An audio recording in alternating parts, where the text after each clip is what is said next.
Angle में आप सभी का स्वागत है। मैं हूं आपके साथ नीतू शर्मा। सबसे पहले एक नजर हेडलाइंस पर।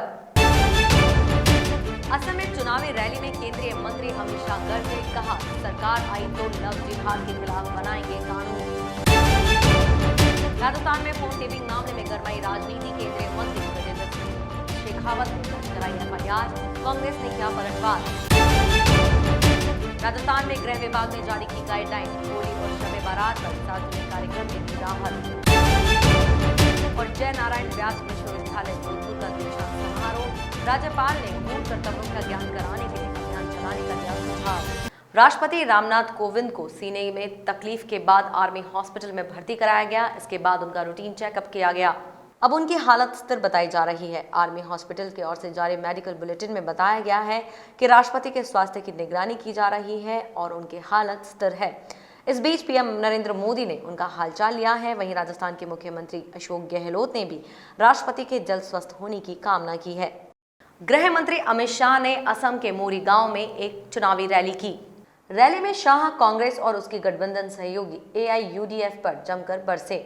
इस दौरान उन्होंने कहा कि असम में बीजेपी की अगली सरकार बनने पर लव एंड लैंड जिहाद रोकने के लिए कानून बनाएगी। अमित शाह ने मोरी गांव की रैली में कहा कि बीजेपी AIUDF के प्रमुख बदरुद्दीन अजमल को असम की पहचान नहीं बनने देगी। उन्होंने कहा कि राहुल गांधी कहते हैं कि बदरुद्दीन अजमल असम की पहचान है।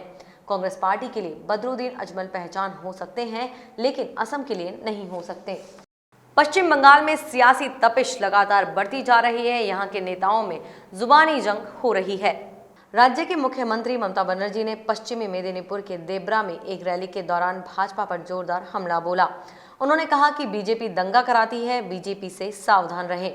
मुख्यमंत्री ममता बनर्जी ने बीजेपी पर हमला और तेज करते हुए कहा कि उन्होंने इतनी बुराई की है कि एक दिन वे निश्चित रूप से उसके लिए भुगतान करेंगे। उनसे पूछें कि उनके बैंक खातों में कितने पैसे हैं, यह उनके इरादे को स्पष्ट करेगा। सुप्रीम कोर्ट ने मुख्तार अंसारी को 2 हफ्ते के अंदर पंजाब से उत्तर प्रदेश जेल में स्थानांतरित करने का आदेश दिया है।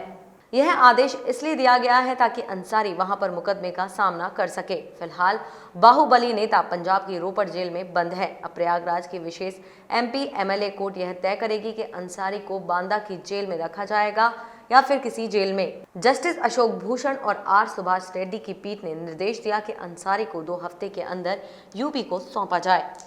3 नए कृषि कानूनों के विरोध में किसान संगठनों ने भारत बंद का आह्वान किया। देश भर में बंद का मिला जुला असर देखने को मिला। किसान आंदोलन के नेतृत्व की ओर से राष्ट्रव्यापी बंद का आह्वान राजस्थान में बेअसर रहा। हरियाणा से सटे प्रदेश के 1-2 जिलों के सीमावर्ती इलाकों को छोड़कर जयपुर समेत पूरे प्रदेश में मंडी और बाजार पूरी तरह खुले हुए हैं। हनुमानगढ़ और शाहजहांपुर बॉर्डर पर बंद के आह्वान का असर दिखाई दिया है और किसान नेताओं ने दुकानें बंद कराई। जयपुर में सुबह से ही बाजार खुले रहे। यहाँ और दिनों की तरह सामान्य कामकाज हुआ तथा ऑफिस व बैंक भी खुले रहे। राजस्थान की राजनीति में एक बार फिर भूचाल आ गया है। केंद्रीय मंत्री गजेंद्र सिंह शेखावत ने दिल्ली में राजस्थान फोन टेपिंग मामले में FIR दर्ज कराई है। फोन टेपिंग मामले पर कांग्रेस के नेताओं ने अपनी प्रतिक्रिया दी है। प्रदेशाध्यक्ष गोविंद सिंह डोटासरा ने ट्वीट कर कहा कि गजेंद्र सिंह शेखावत नौटंकी बंद करें और राजस्थान पधार कर अपना वॉइस सैंपल ACB को दें, ताकि प्रदेश की सरकार को गिराने की साजिश में आपकी संलिप्तता का जो सबूत पुलिस के पास है उसका सच बाहर आ सके।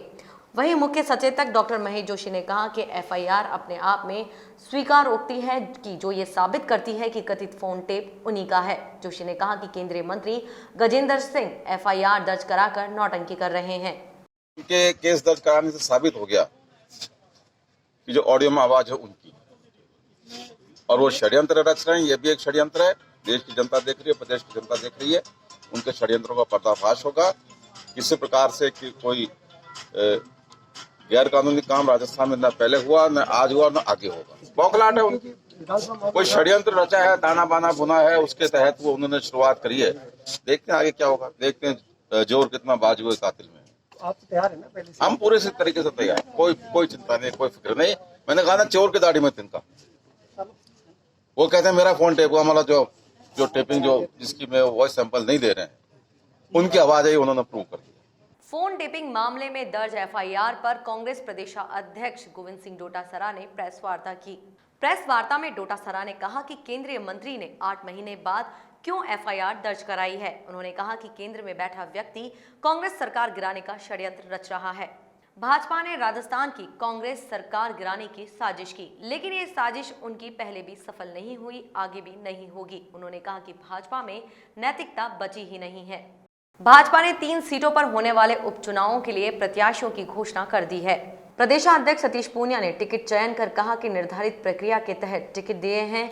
टिकट मांगने वाले बहुत सारे लोग थे, लेकिन जीतने की संभावना के आधार पर प्रत्याशियों का चयन किया गया है। पार्टी के प्रमुख लोगों ने जो राय दी थी और हमने जो सूची दिल्ली भेजी थी, उसका क्रॉस वेरिफिकेशन कराया गया है। इसके अलावा दिल्ली ने खुद भी सर्वे करवा कर और प्रमुख लोगों से विचार विमर्श करने के बाद ही नाम घोषित किए हैं।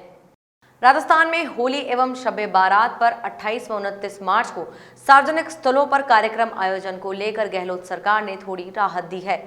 राज्य गृह विभाग ने कोविड-19 संक्रमण में वृद्धि को देखते हुए दोनों त्योहारों पर सार्वजनिक स्थल, मैदान, पब्लिक पार्क, बाजार एवं धार्मिक स्थलों पर किसी भी प्रकार के आयोजन करने पर रोक लगा दी है। गृह विभाग ने आदेश में होली का त्योहार घरों में ही मनाने के लिए आमजन से अपील की है। आदेश के अनुसार होली खेलने एवं शब-ए बारात का सार्वजनिक आयोजन करने की इजाजत नहीं है। भीड़ एकत्र करने वालों के खिलाफ सख्त कार्रवाई की जाएगी।